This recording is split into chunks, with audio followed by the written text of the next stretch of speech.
We're kicking off this podcast, our yearly podcast, and Annual? pretty much, maybe annual. It needs to be more often than that. Yeah. Well, so our experiment here is, do you guys really like this podcast? Let us know. If not, we'll stop doing them because we got a lot of stuff going on. I think we just need to do more. That's the only thing I've ever been asked is people want more, but I don't know. We're going to have to try to find a way to make it work. We're going to give Maybe it they the do old want college us try. to stop, though. Yeah, they could, or just get totally different people on here. I'm sure there's people in all of those camps, but we definitely hear the most. We need to do them more often, even though there are a few naysayers that don't want any more. Okay, fine, we'll do more. Got to do more. But in the meantime, we need to catch you up on what's been going on over here. I don't know, when literally when was the last one we did, like 4 months ago? I didn't look at the date. I just came in here with a positive mind, and we're going to talk about stuff. So that's what I intend on doing. Let's do it. Like, what's been going on at Fly Fish Food? Well, we've been growing a lot, working a life of retail. No rest for the wicked around here, you know. I think I've logged 487,000 steps. So, yeah, it's been a lot. Yeah, That's a bit down from normal. it's a bit down from normal. Oh, absolutely. Do you count in scooter steps there too, or? No, I think strides were what I would put down. 4 billion strides 4 and billion 2 broken strides. ribs. That's right. You did almost take a tumble. We'll have to. Can you put that in there, Brig? Just Yeah, just you need to slide add the that video of tumble in. me. Oh, there we go. Brig, can you beep out this podcast? Can you put the beeper on the podcast? Because I said anyway. Oh, he's not supposed to talk like that. Well, no, This is Brig will family beep friendly. it out. Brig will beep it out. That's why I asked him first. But I'm not gonna lie on record. That's exactly what I said. Anyway, yeah. So other than that, what else has been going on? This summer was good. Very busy. Biggest summer we've ever had. We did some fishing. We did not podcast, however. Podcasting has taken a back seat. But yeah, fishing's been good. I think we've had a lower water year. We had kind of average snowpack, it seemed like, but then it never rained all summer, so everything got low. A lot of our reservoirs are low. A lot of our freestones are low. Tailwaters have held up well because of the reservoirs, of course, but we could use some snow. Not yet, of course. We don't want that just yet. But What's up with the no snow till like March, and then it's like the new winter.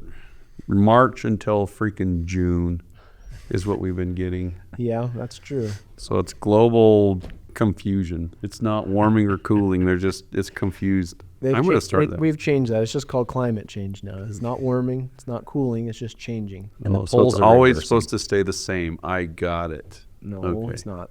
All right. But it's definitely been in that stratosphere, right? It's been late. We've been getting a little bit of snow early, and then none, and then late we get hammered. And it's worked out for the past 2 years, kind of, but it seems like last spring we got a ton of rain after the snow. Not the spring before this last one, but. And then Anyway. this summer was zero moisture. It was dry. dry as a bone. Dry as it gets. Yeah. So Otherwise, it's terrestrial time out there. It's hopper time. It's ant time. Caddis are waning. We're starting to see pseudos around. What's the date? It's September 19th in the year of our Lord 2025. Is that how we're supposed to start these things? crazy. Okay. Date. Tacos are The temperature is 75 degrees. Yeah. Anyway, Fahrenheit. yeah. So yeah, it's hopper season. I It is guess that. you know. It's been a decent hopper year. I wouldn't say quite as good as the last two, but still pretty good. Yeah. What else has been happening? We've been selling lots of flies. People like their flies. What's up with the mousing, dude? Everybody's just coming and buying mouse patterns. It's gone viral. Mousing is Mousing is viral. definitely taking off. So it used to be that if you were one of the crazies willing to be up late at night, in the middle of the night, chasing large trout in darkness and avoiding the bears and the moose and the beavers that slap their tail right next to you to scare the daylights out and of the you, cougars. then you were one of a very few, but now there are quite a few. Yep. Yeah, mouse sales are through the roof. Yeah, people are tying mice. They're selling mice. I even had a guy pull me over to the side of the shop to tell me that he caught a mouse or he caught a fish on a mouse, and he didn't want anyone else to hear it because he was confident he was the first one ever that had done it. So Like it's this big secret. I acted surprised. What? You know, How did Doubt you it. do You're not that, good of buddy? an actor. Dude, I'm a great actor. We come from a long line of thespians. Oh, well, some things are true. Acting? Yes, that is true. Oh, someone asked me where I did my voice training when we were in Jersey. I'm like, bro, Vernal? I'm getting yelled at by my mom? Like, but my dad was a thespian. No. I tell you, like, what we really do is we educate, right? And so being able to teach is something that I was thinking about on my way home last night, actually. My mom's a kindergarten teacher. So I guess I grew up watching her teach stuff. I always tell people I'm artistic because of my dad, but goodness gracious, an artistic teacher. I've just grown right into my role here. And by the way, school, let's talk about school. Oh, that's a great idea. I'm not going to talk about it because I barely know anything about it, except I kind of started a war on Tippett today, but I'll let you take it away, Courage Fry. So if you haven't checked it out, you need to go check it out. We have a free educational platform called SKOOL, SKOOL. It's not our platform. We pay to be on it, and we give you access for free. And what it is essentially a series of educationally oriented videos and how-to guides for everything from fly fishing to fly tying and kind of everything in between. You just go to skool.com, search us up, Fly Fish Food. You join. Again, it's free. We'll have live events every once in a while. There's like tons of content in there, and we're putting more. Like, that's our focus, since we're probably more, like Cheech was saying, kind of the educational. We call it edutainment because we're not extremely serious, as everybody knows. I am. I do not Cheech take a freaking takes a stand bit on of- comedy. Yeah, I do not do this for jokes. No. But what I would say about school that's really cool is, like, we have a lot of people that come in and say, I've never fly fished. I've never tied a fly before. So show me all the stuff that I need to do it. And I say, no. You need to start with research. I have them scan a QR code. And so if you're brand new to it, like, it's a good way to kind of get into fly fishing without getting a bunch of crap that you don't need. We have all the crap that you don't need.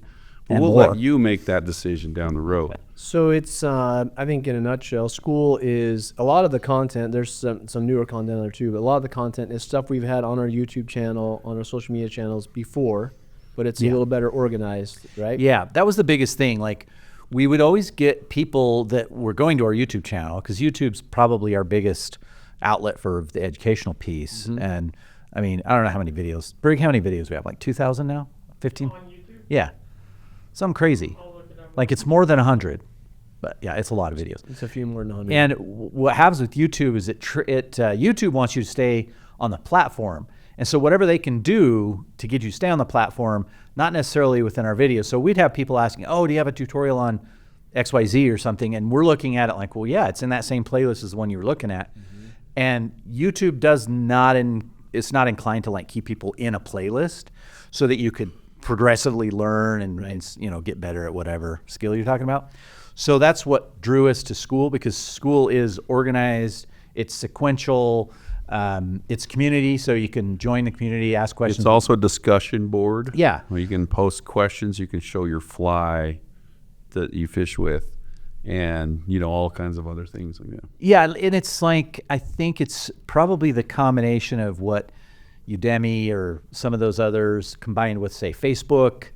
There's also a leaderboard, and within the next couple months, we're going to start giving away prizes to people who are on the leaderboard. And that leaderboard basically just means you're actively participating on the discussion boards, completing courses, and just actively participating within the community there. So- -5 points if you like anything Curtis posts. And Not true. no. No, but it's just kind of a cool way to somewhat gamify it, but it gives people a resource to kind of have fun while doing it if they want. Gives people a resource to skip through chapters and find exact topics that they want to do. But it'll also kind of give you like a percentage completion, kind of like when you did hunter safety during COVID, because you never did it as a kid and you had to do your hunter safety. You didn't want to be stuck in a class with a bunch of like 12-year-olds. COVID saved me on that. So I got to do it online anyway. So 1,500 videos. So that's a lot of videos. That's a lot of information. It's a lot to search through too. So, because that's one thing we would get in the shop is, you know, do you guys have a video on this Stillwater setup or something? Yeah. How do I find it? I don't know. Start searching. Yeah. What's it called? I don't remember. That was 1,200 videos ago. Yeah. It's Very true. It's just a good resource to kind of break it down and get started or just sharpen your skills. And it's a growing library too, so we're always going to be adding to it. Yep. We are filming videos almost every week for it. So don't be too cool for school. No. Oh, Man, yeah. That's That a is borderline dad joke. Zoom Right Boomer right there. there. Oh, man. Yeah, because like it will teach you stuff. What else has been going on? What else do we need to talk about? Well, that's a good question. The industry's kind of been crazy. It seems like in the fly fishing industry, there's a bunch of shakeups. People are moving all around. Some companies are how do I say this? They're deciding to act like fly fishing companies, and other companies are Going a different direction. really taking a left turn at Albuquerque there. No offense, New Mexico guys. That was just a Bugs Bunny joke, okay? Yeah. I watch a lot of Looney Tunes. Sue me. Anyway, there was an acquisition, which is inherently not bad, although everybody tries to paint it that way. Like, oh, no, they've got acquired. Well, that can actually be a really good thing. Sure. Especially if you like your waders and your boots. So it wasn't like anybody was going to come in and just start to sell tutus or something crazy. But where I think the big misstep is as all this was happening, they experienced a bunch of turnover. Everybody was in the dark. And what that did was that let the general public just kind of guess what was going on with no real communication from Simms. And I would say also one of the things, like I don't need to talk to all the brands. We do Sure, typically because that's what we do. But it was really just the messaging, like almost immediately when all this stuff started kind of to crumble, the public, we would get people coming in and saying, oh, I'm not buying Simms. But to be honest, their quality didn't really change. They did have and still have some customer service issues because of all the turnover. But at the end of the day, they're still making the same stuff, still a well-run company. Mm-hmm. Very established. Yeah. Great brand. But we would have so many people come in and say, oh, I'm not going to get Simms. And we had, a couple of well-known dealers in the U.S. that just dumped them. And we don't need to beat a dead horse with Simms. Like, we love Simms. Good company. We hope they continue on. Say that for the record. Yeah, I think they're probably at a low right now, and Yeah. hopefully, we hope they dig out of it. Of course, I'm with you. I like what you said. I don't think we've really seen their products take a real dive. We've just seen their customer service maybe take a hit, and with all the turnover there, they're definitely struggling at the moment. But Simms, we hope you make it. We have confidence you will. We hope that we will be able to continue to sell your awesome products. Yeah. With that said, there is a big potential shakeup on the way. And if I'm sure a lot of people haven't heard, and I don't think we're letting the cat out of the bag here, but if we are, we'll have Brig edit this all out. But Sitka, you've ever heard of it, is making an entry into the fly fishing market starting in 2026. We actually already have some Sitka gear that's not fishing related, but they are coming out with a whole lineup of waders and boots and technical stuff. And if anybody out there has ever heard of Sitka, which you have, it's good hunting gear, good outdoor gear, very well known. They are owned by Gore, the company that makes the Gore-Tex fabrics. So I would say that's a good plus for them. There's other Gore fabric packages out in the wader market, but I think Sitka's going to be a little disruptive. You know what? They're a good company. Here's what I think too. Like Patagonia is on like their fourth version of like a really high-end wader, right? Yeah. And they're freaking bulletproof right now. Oh man, those things rock. So Patagonia is crushing it. I'm fishing in Simms G4Zs still because like they're the most comfortable waders in the world. Yeah. With that Gore-Tex. But I think that most of the wader companies have really tried to up their game because everybody's clawing for that top spot. So, be it what it may with some of the companies doing all this flip-flopping, but as anglers, we're benefiting by, hyper-focused product development. Some of the new guys like Squala coming in and Grundens, they're hungry. We've got nothing but good reviews from the guys getting Squalas, and I mean, not nothing but good reviews, but it seemed like it was high in demand when we started getting it in. I think that's the biggest thing. As I look at our numbers, our sim sales are down, and that's not anything that we're inherently doing, but they are down. But if I look at the other brands, we're talking the top, kind of top tier waders. Grundens, their Gore-Tex zip front waders do well. Squala as well. Patagonia just kills it. I will put a plug for Patagonia because I love their waders. And this is one thing that concerns me is like there's only a certain amount of product development that was happening for a little bit of time. And you look at like a Swift Current Expedition wader with all the features in there. It's like, oh, that doesn't really line up with some of the other waders in the line. But yeah, they throw a bone to them. They've done a lot to just go above and beyond, especially with their fly fishing products. Yep. So yeah, it's exciting. That's one of the things that that we kind of we have the advantage or the opportunity to collaborate with a lot of the companies in our industry, which is great. That's probably one of our favorite things is that collaboration. We were just at Umpqua for a couple days last month, and like Cheech was saying, the Sims gig. So we love that. So we like our brands to succeed. But yeah, you're right. I mean, we've got some. If you want waders, now's the golden age of waders. You're paying a little bit higher price. Sims, Grunden, Squala, Orvis, Patagonia. Who am I missing? Soon to be Sitka. Sitka upcoming. Yeah, there are lots of quality waders out there. Yep. The other thing about Sitka, and well, actually most of the brands, the pricing's kind of stayed in that. You're going to pay between $900 and $1,200 for the waders, but I'd say that's now your upper echelon in pricing now that we've had a couple of price bumps. But you're still not looking at. Well, yeah, Sitka's an expensive gear, but I mean that's just it's going to be in the same it's range. It's not going to be outrageously expensive. So, yeah, lots of cool new gear companies coming out with new stuff. But that's the thing is like it's crazy how it kind of ebbs and flows, and you just kind of have to try it out. I hear that a lot with rods, right? It's like, well, I'm not going to buy a Sage ever again because I had one break. It's like, okay, well, you were using it as a walking stick or whatever, but.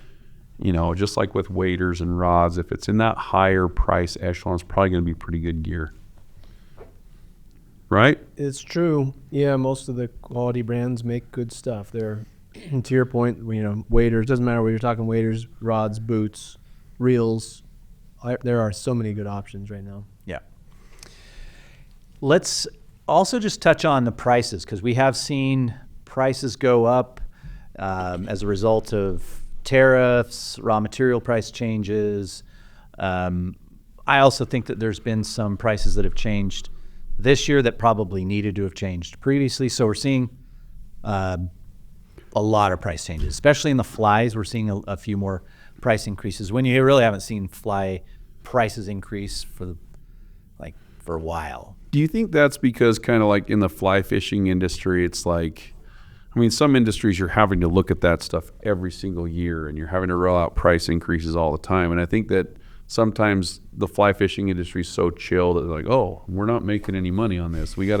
So it's like every couple years, or what is it? My take is the brands are pretty good at they have to monitor the raw material and labor costs and overhead and all that stuff. I think the dealers tend to lag. So you got, I'm a guide, I own a shop, I also have to keep track of the books or whatever. So I think you are seeing some lag on the dealer side that some people aren't updating their prices. I also think on the brand side, there are some that, like I said, maybe should have updated prices previously, but just didn't. And now they're looking at it going, wow, our margins are small. So let it be known. Yes, we're increasing prices, but if your local shop isn't increasing prices, it's because probably they're just forgetting to, but we're not going out on a limb to make everything expensive. In case people don't understand how pricing works in outdoor retail, let's just say in general, they typically have MAP or manufacturer advertised pricing suggestions. Because this is a free country, you can't control the prices, so there's no price czar at the government level or anywhere else that's going to say you got to charge this for this. Not yet. But to be, play in good faith with all of the other brands and dealers, you tend to have this agreement, and there are agreements to keep the prices in that range, or at least don't go below. Sure. So when those prices go up, we're simply analyzing. We don't always increase. Like our prices have gone up many times, our cost, and we have not passed that along. We're getting to the point now, though, where it starts to squeeze our margins, which is directly affecting our ability to pay our employees and rent and all, the other stuff outside of the cost of the goods. So, so it's been a little bit painful in the last few months. We've had to bump some prices. In general, I would say on average between 10 and 20% and lower. Yeah, I would argue to your point. I think that's, you alluded to this, but that's one of the things that causes mom and pop shops, small shops to go out of business. Excuse me, is they have so many jobs to do, so many roles to fill with 1 or 2 employees or 3 or 4, whatever the number is, that they just don't have time for that kind of stuff. And those kind of things slide. We don't want to change prices, I promise. I don't want to change prices. We have 40,000 SKUs, and it's an absolute nightmare to change the price on one item. It's a pain in the butt, right? When you got to change it on thousands of items, it's a royal pain. We don't want to do it, but when our costs increase, we have to do it, or else we can't stay in business. And I think that's what causes a lot of fly shops, honestly, to go out of business. They set a fly price or a dubbing price or whatever it is based on something that when they opened, their cost, and then 10 years later, they're still selling it at that same price, but their cost has gone up 30% or something 10 years later, and they just don't take the time to change it. Yep. And it chips away. I don't think it's an overnight thing, but slowly but surely, they don't have much margin left anymore. And it seems insane, right? It seems like it's an insanely simple thing, but it happens. That is an excellent point. And I would say because of all the price changes, I actually built an app this year that I analyze margins and costs. Is this the one that I did, or are you sure you did it? Oh, yeah, so Lance's moonlighting as a programmer at night. I do that all the time. Talking about appetizers? I just got so tired of doing all the pricing or cost updates that I built something that will allow me to drop in a file from a vendor, and then it will analyze the pricing on our website and tell me which ones are off. So it'll be actually if anybody's interested in that, give me a ring and I'll tell you what the price would be for that little daisy. If you are a dealer, I guarantee you it would be a lifesaver because it saves a ton of time.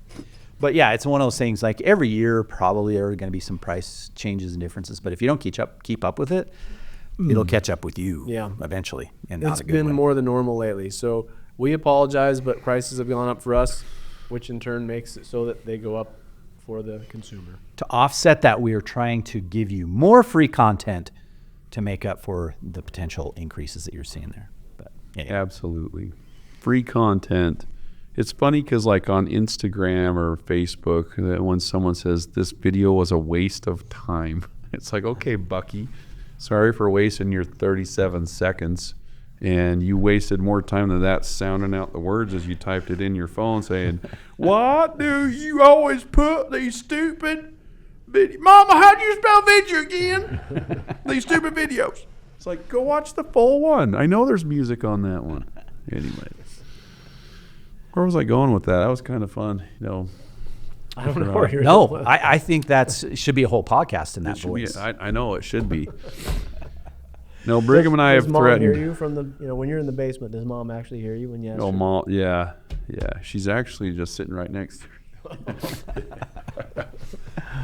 No, anyway, fishing's been good though. Like, it seems like the common theme in the fly shop is this summer people are looking for a magic fly, and I tell them about the 80-20 rule. And also, the science doesn't care about your feelings, okay? So the 80-20 rule is the whole thing of 20%'s the correct fly, 80%'s presentation. Everybody's heard that. But, you can go out with the wrong fly if you know how to fish and probably catch a bunch of fish, right? And then also talking about, like, using thin tippet or the right size thick tippet with big foam flies and telling them, I understand you want to use thick tippet with your blue-winged olive. But science isn't going to allow you to present that fly the way that it needs to be presented because it's going to drag all over. It's going to slap down. And so, I think Spencer said it best. He said, so would you rather have a fly that you can see or a fly that will catch fish? And the guy goes, a fly that I can see. He's like, okay, get that one. So here I am trying to force these people into getting flies that will work. And Spence just says, what do you want? Anyway, so I think that's kind of been retail in the short. It seems like we've all been kind of scattered all around too. Yeah, summer we've been in different places. Lance went to British Columbia, Northern Rockies Lodge. Yes. Again, caught a bully. Caught a couple of nice bullies. Yeah, lots of big pike, a few rainbows. Yeah, decent little laker. Really fun trip. What did we do? We had an epic float 2 days on the South Fork of the Snake. We hit salmon flies. It was as good as you can hit the salmon flies, I think. It was an experience. Everybody was into fish. Yeah, it was a blast. We had 2 new boats. Yeah, AJ and I were about an hour behind you guys because we were digging so hard. I mean, we were trying to hit every single fish. And at one point, we had Lil Wayne's new album bumping on the stereo in the new boat just to be obnoxious because there was nobody It was around. probably working. Nobody around. For putting music in the drift boat, you're being obnoxious. We crushed. And I like fishing. That's a good debate. I have enjoyed fishing with music. And guess what? It doesn't affect the fishing at all. Maybe I just suck, but if I have anything either way, so what difference exactly, does it make? if I had the choice to fish with or without music, I would fish with music. Oh man, 100%. I've totally switched. I will take the other side of that. I will listen to music the whole way up and the whole way home. And when I'm on the river, the last thing I want to hear is somebody else's music. Oh yeah, if there are other people around, absolutely. Put in your we'll nuke it. AirPods. But don't if wanna hear it's your just turtle me box. out there, like if we're out on the Stillwater boat, bada bing, bada boom. yeah, there's some good fishing to be had while you're listening to reggae, Lance. Yeah. When you pull up next to some Yahoo at the lake and they've got Luke. Yeah, Who knows yeah. what- If I'm ever that guy, you can freaking napalm my boat. I promise you. That's not gonna be us. Luke Yoakum, is that his name? Dwight Luke Yoakam, legend. That was a joke, sorry. I know. Luke, yeah, Lance well, loves country music. If you didn't No, know I by do now. not. There's Rule no such number thing. 2. Country is not music. rule number 2 in Fly Fish Food Code of Ethics is no country music over shop speakers Or in the drift boat. or in the that works too. And Or there the are only flag 2 rules. The first one is don't be a jerk. Oh. I edited it. Uh-oh. Don't be a jerk. No country music. Anyway, other than that, We're at 30 Um, minutes, guys. we're at That 30 minutes. We flew talked about by. a whole bunch of nothing. And we will We're- do another podcast after this one We will. at some point. We shall. Within a year. But if you do want to reach out with topics, we'd be glad to hear them. We may even just start talking about skinwalkers. Ooh. 'Cause we've I don't think so. fished You around won't hear me skinwalkers. utter that word ever. I grew up in Vernal. No. No, We'll sir. start talking about It's a fun one. bears and cougars, Yep, Sasquatch. Sasquatch. Dude, I don't understand all the Sasquatch stuff, although I did buy some art that was a Sasquatch in a canoe smoking a joint. Well, I have him that there too. But I mean, it's kind of fun. I have a dog named Squatch. But do I believe there's a Sasquatch? No. You know how I know? Because you looked in the mirror? No, exactly. I looked in the mirror and I thought, if I go walk through the woods, You just I'm going to have to- make friends. You just have to do that. Yeah, pose. I've done it. It doesn't work. So I do have the Squatches to me are just wire hair. Take your red salmon colored shirt off. Not now. Not now. I'll do it. No, no, I know Okay. you will. That's what I'm All right. afraid of. Yeah, that's my other show. Yeah, no. That's what, when people Is ask that me called like, Only Fins? I don't want to know.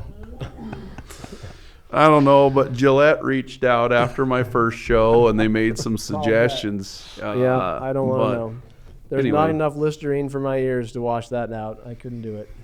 Okay, yeah. All right. Well, let's just change the subject. It's all man. good. I think we're about wrapped up. We're done. Thanks to Diet Mountain Dew and pink Orvis Tech Chambray shirts. Ooh, boom, roasted.